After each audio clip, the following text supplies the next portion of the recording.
I seem to be very good at seeing questions that nobody else can even see exists. So I've invented a number of scientific fields.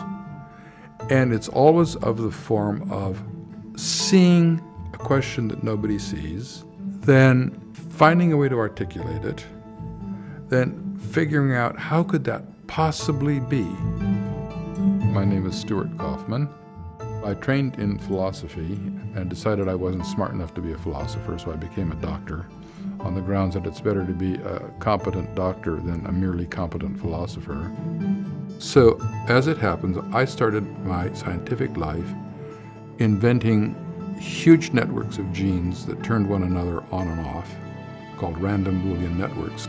And that became one of the foundations of what is now complexity theory and systems biology, which is the main subject we're talking about, and why clinical trials fail and we have to transform medicine.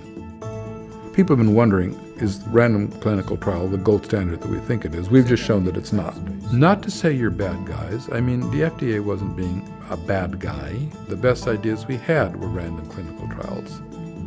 Then let's think together anew, and we just begin to have the tools. Everybody's moving towards the use of big data, namely clinical records that are now electronic. So we need a conceptual framework that allows us to mine that data in better ways than people know how. Can we invent it? Yeah. Will it begin to happen? Yes. We have to invent new ways to do the clinical science, use big data. We have to get towards N of 1 medicine. In this case, people's lives are at stake.